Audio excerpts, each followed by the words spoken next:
you, thank you, thank you, thank you.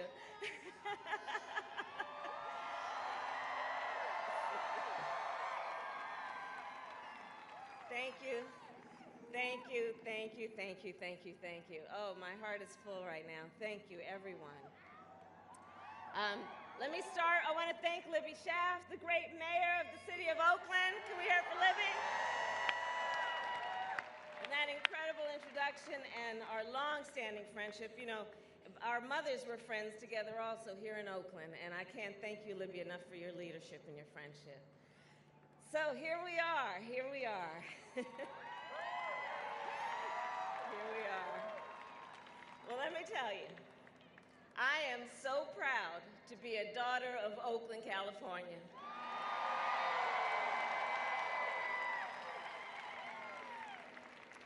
And as most of you know, I was born just up the road at Kaiser Hospital.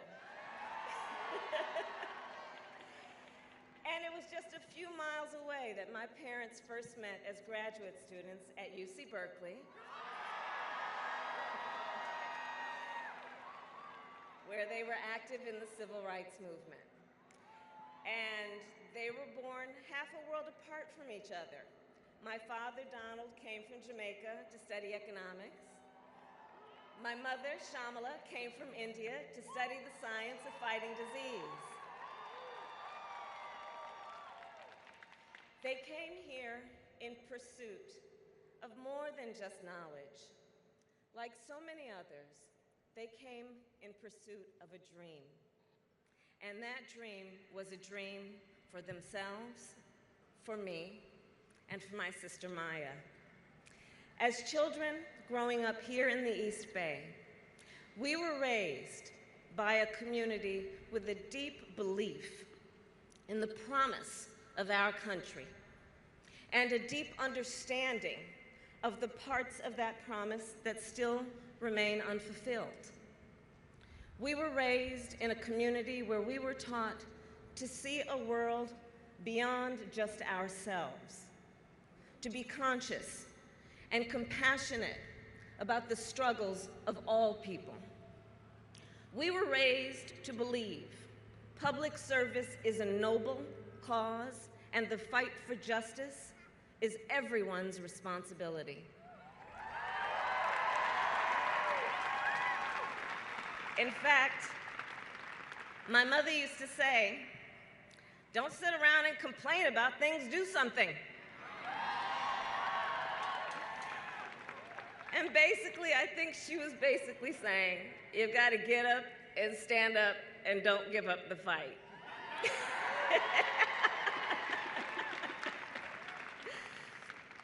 And it is this deep-rooted belief that inspired me to become a lawyer and a prosecutor. It was just a couple of blocks from this very spot, nearly 30 years ago, as a young district attorney, I walked into the courtroom for the first time and said the 5 words that would guide my life's work. Kamala Harris, for the people.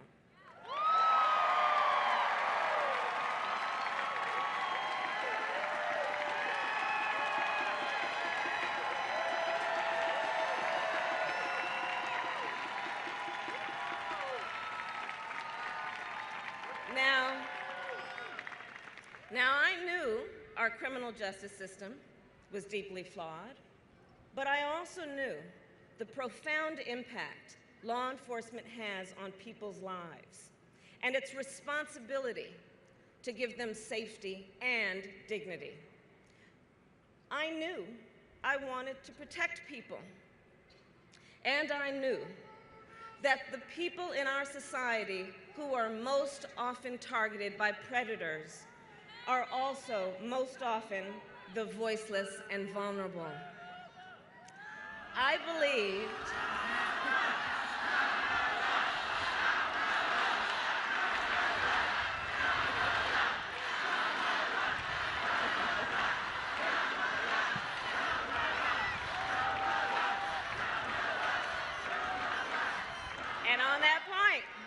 and on that point, I believed, and on that point, I believed then, as I do now, No one should be left to fight alone.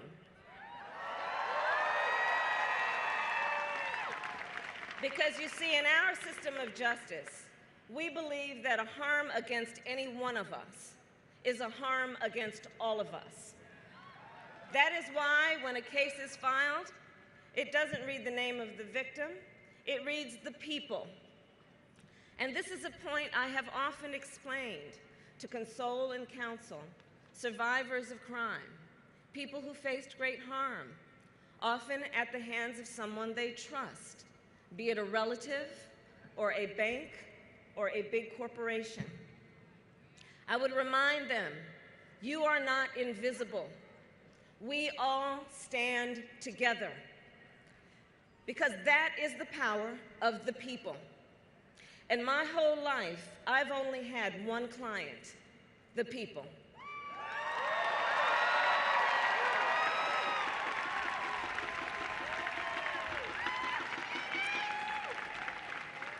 And fighting for the people meant fighting on behalf of survivors of sexual assault, a fight not just against predators, but a fight against silence and stigma.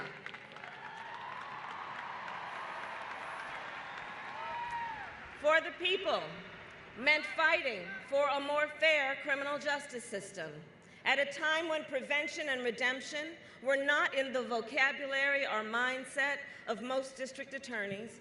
We created an initiative to get skills and job training instead of jail time for young people arrested for drugs.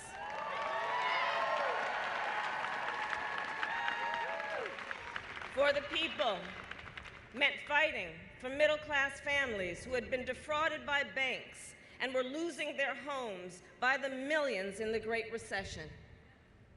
And I'll tell you, sitting across the table from the big banks, I witnessed the arrogance of power. Wealthy bankers accusing innocent homeowners of fault, as if Wall Street's mess was of the people's making. So we went after the 5 biggest banks in the United States. We won $20 billion for California homeowners. And we passed. And together, we passed the strongest anti-foreclosure law in the United States of America. We did that together. For the people meant fighting transnational gangs who traffic in drugs and guns and human beings. And I saw their sophistication, their persistence, and their ruthlessness. And folks, on the subject of transnational gangs, let's be perfectly clear. The president's medieval vanity project is not going to stop them.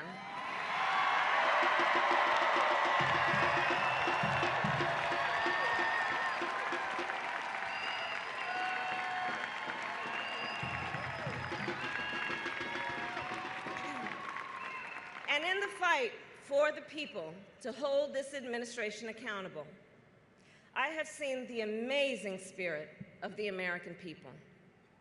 During the healthcare fight, I saw parents and children with grave illnesses walk the halls of the United States Congress, families who had traveled across the country at incredible sacrifice. They came to our nation's capital believing that if their stories were heard and if they were seen, their leaders would do the right thing. I saw the same thing with our dreamers. They came by the thousands, by plane, train, automobile. I'm sure they were sleeping 10 deep on someone's living room floor. And they came because they believe in our democracy and the only country they have ever known as home.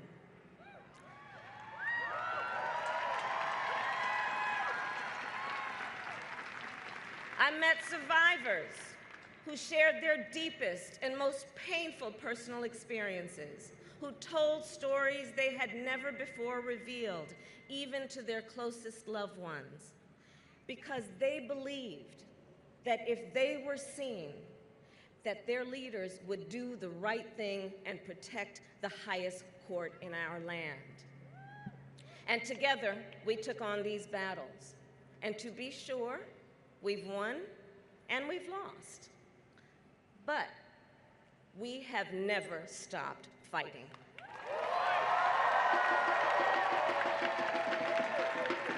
We have never stopped fighting. And that's why we are here today. And that's why we are here today. We are here knowing we are at an inflection point in the history of our world. We are at an inflection point in the history of our nation.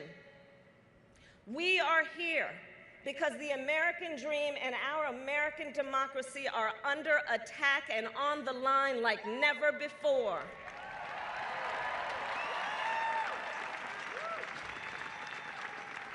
And we are here at this moment in time because we must answer a fundamental question.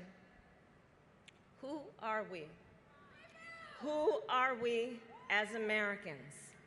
So let's answer that question to the world and each other right here and right now. America, we are better than this.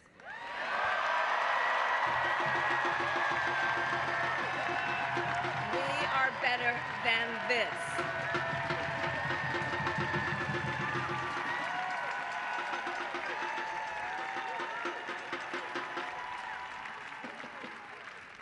When we have leaders who bully and attack a free press and undermine our democratic institutions, that's not our America. When white supremacists march and murder in Charlottesville or massacre innocent worshipers in a Pittsburgh synagogue, that's not our America.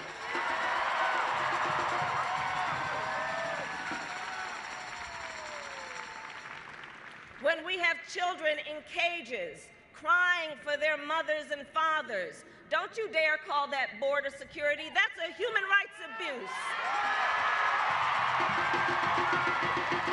And that's not our America.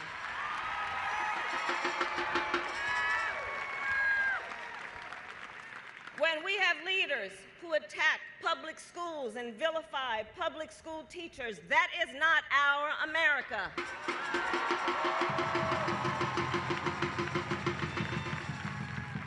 When bankers who crashed our economy get bonuses, but the workers who brought our country back can't even get a raise, that's not our America.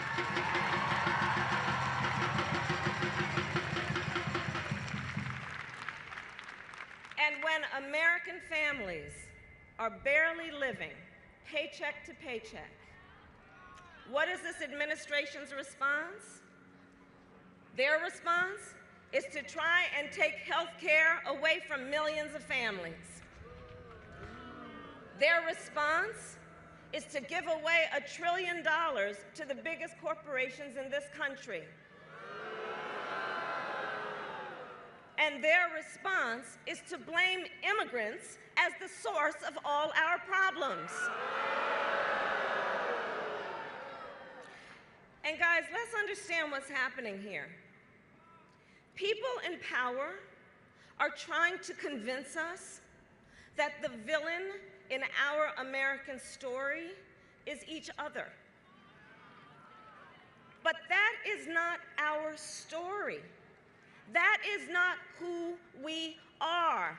That is not our America.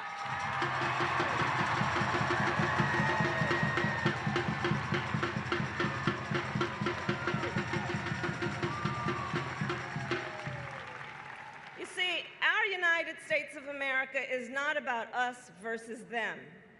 It's about we the people.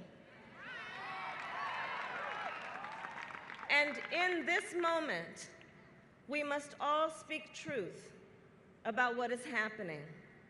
We must seek truth, speak truth, and fight for the truth.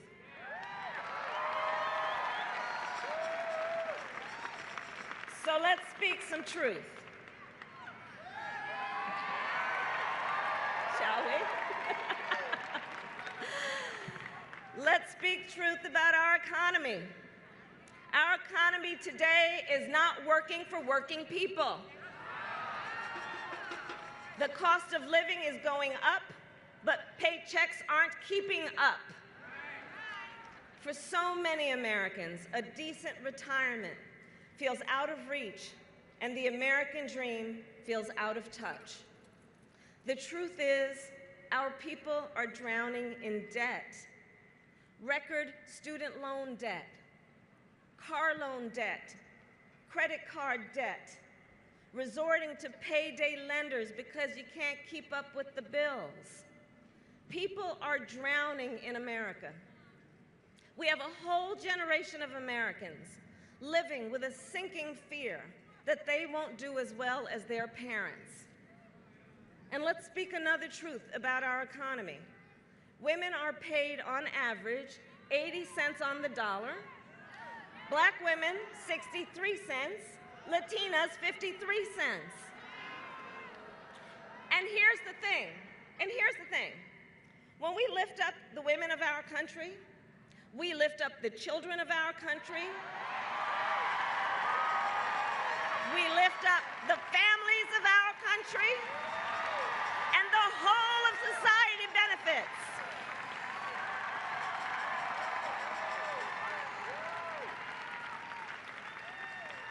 Let's speak another truth. Big pharmaceutical companies have unleashed an opioid crisis from the California coast to the mountains of West Virginia, and people, once and for all, we have got to call drug addiction what it is, a national public health emergency.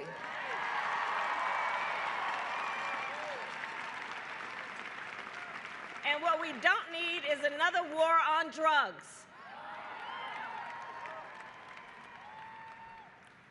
Let's speak truth. Climate change is real, and it is happening now.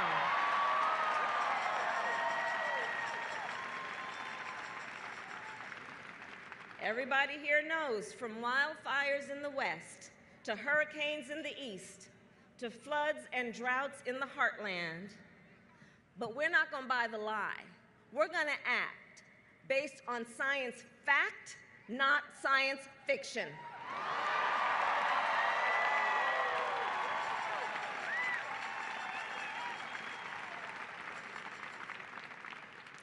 And let's speak an uncomfortable but honest truth with one another. Racism, sexism, anti-Semitism, homophobia, transphobia are real in this country.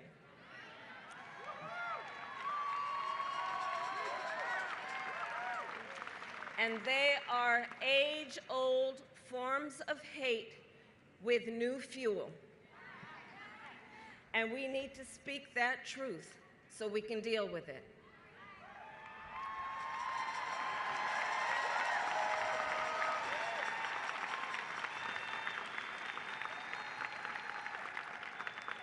Let's also speak the truth that too many unarmed Black men and women are killed in America.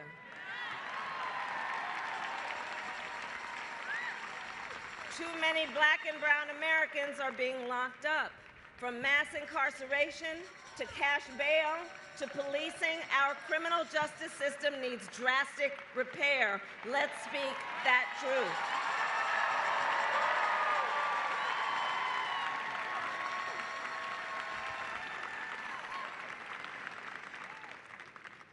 And let's speak truth. Under this administration, America's position in the world has never been weaker. When democratic values are under attack around the globe, when authoritarianism is on the march, when nuclear proliferation is on the rise, when we have foreign powers infecting the White House like malware,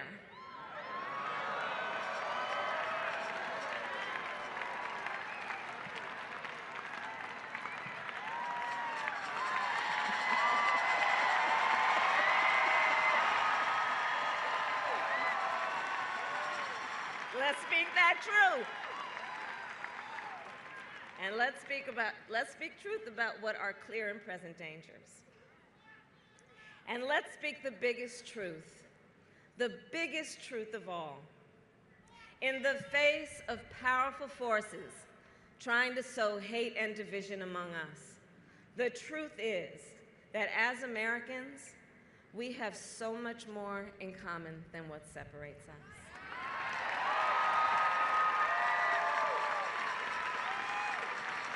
Let's speak that truth. And let's not buy that stuff that some folks are trying to peddle. Let's never forget that on the fundamental issues, we all have so much more in common than what separates us. And you know, some will say, well, we need to search to find that common ground. Here's what I say. I think we need to recognize we are already standing on common ground.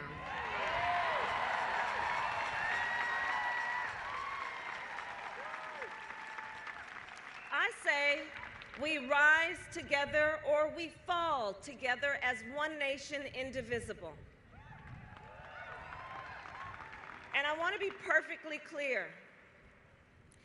I'm not talking about unity for the sake of unity. So hear me out.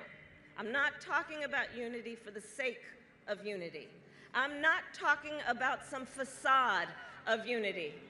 And I believe we must acknowledge that the word unity has often been used to shut people up or to preserve the status quo. After all, let's remember, when women fought for suffrage, those in power said they were dividing the sexes and disturbing the peace. Let's remember, when abolitionists spoke out and civil rights workers marched, their oppressors said they were dividing the races and violating the word of God. But Frederick Douglass said it best, and Harriet Tubman and Dr. King knew. To love the religion of Jesus is to hate the religion of the slave master.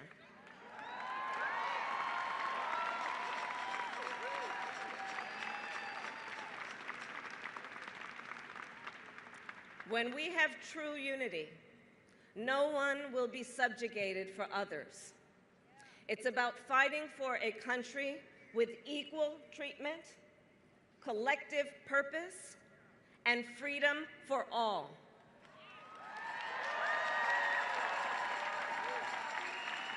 That's who we are. That's who we are. And so, I stand before you today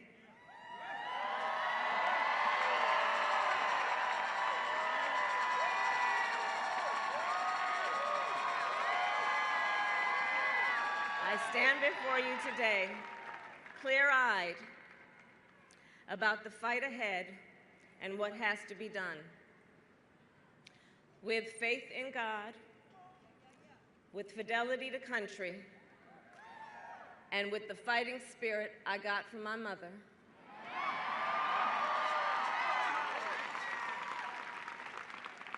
I stand before you today to announce my candidacy for President of the United States.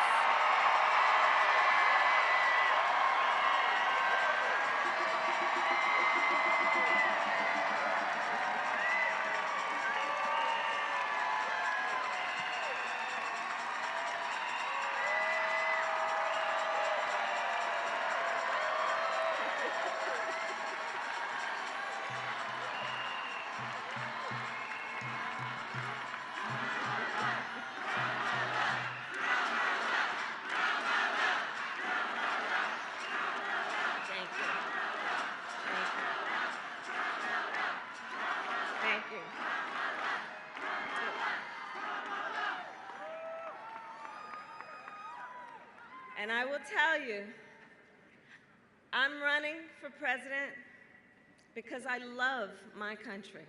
I love my country.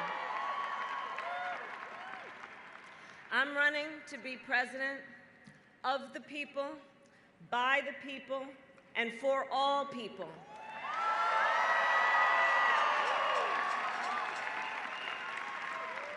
I'm running to fight for an America where the economy works for working people, for an America where you only have to work one job to pay the bills, and where hard work is rewarded, and where any worker can join a union.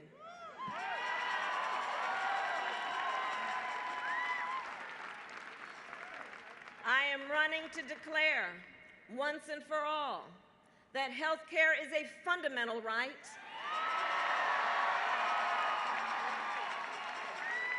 and we will deliver that right with Medicare for all.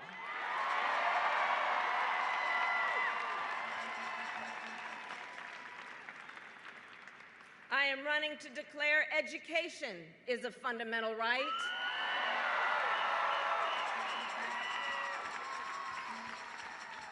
And we will guarantee that right with universal pre-K and debt-free college.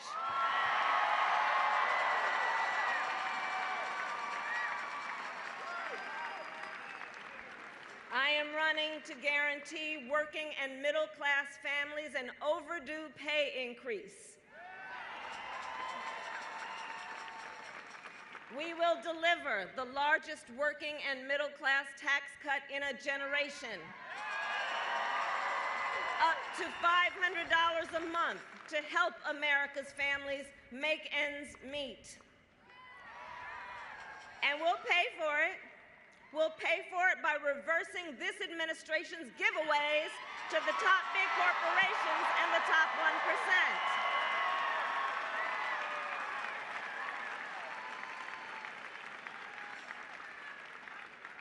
I'm running to fight for an America where our democracy and its institutions are protected against all enemies, foreign and domestic.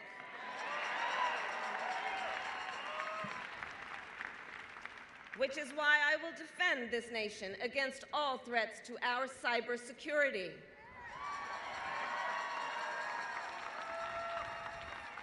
We will secure our elections and our critical infrastructure to protect our democracy.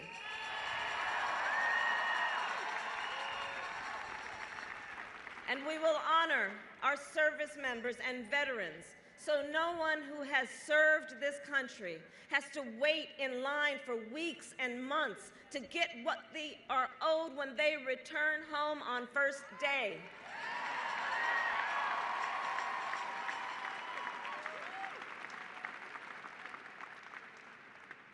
I'm running to fight for an America where no mother or father has to teach their young son that people may stop him, arrest him, chase him, or kill him because of his race.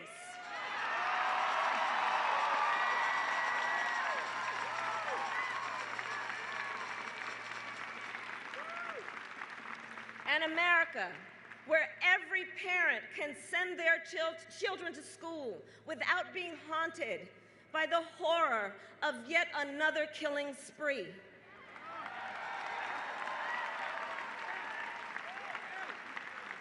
Where we treat attacks on voting rights and civil rights and women's rights and immigrant rights as attacks on our country itself.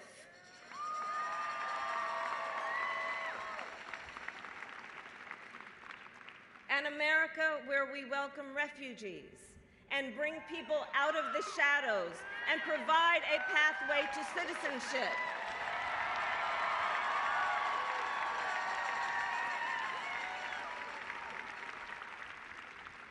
An America where our daughters and our sisters and our mothers and our grandmothers are respected where they live and where they work.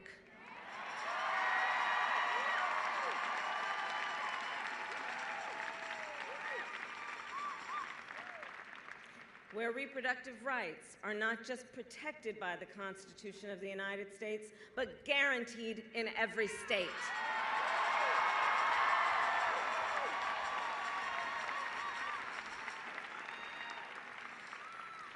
I'll fight for an America where we keep our word and where we honor our promises, because that's our America.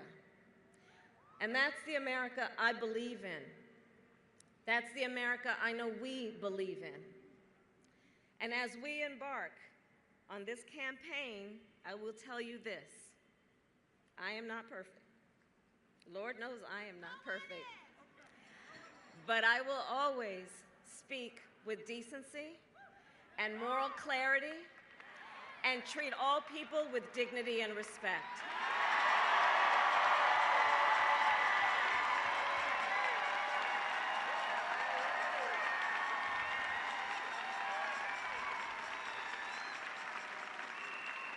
I will lead with integrity, and I will speak the truth. And of course, we know this is not going to be easy, guys. It's not going to be easy. And we know what the doubters will say. It's the same thing they've always said. They'll say, it's not your time. They'll say, wait your turn. They'll say, the odds are long. They'll say, it can't be done. But America's story has always been written by people who can see what can be, unburdened by what has been. That is our story.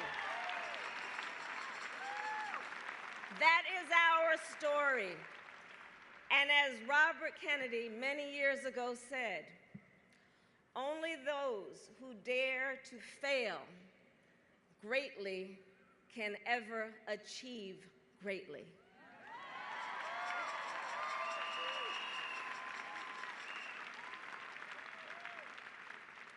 He also said, I do not lightly dismiss the dangers and the difficulties of challenging an incumbent president. But these are not ordinary times. And this is not an ordinary election. He said, at stake is not simply the leadership of our party and even our country. It is our right to moral leadership of this planet.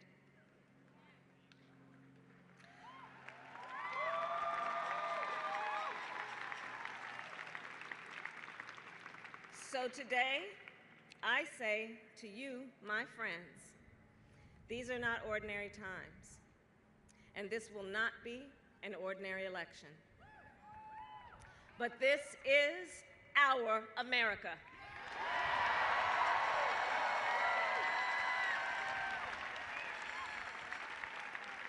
And so here's the thing. It's up to us. It's up to us, each and every one of us. So let's remember, in this fight, we have the power of the people. We can achieve the dreams of our parents and grandparents. We can heal our nation.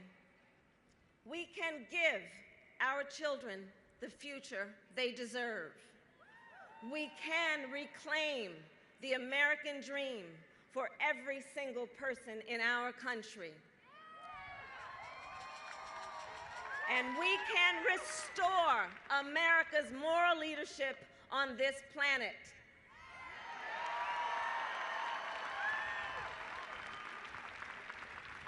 So, let's do this.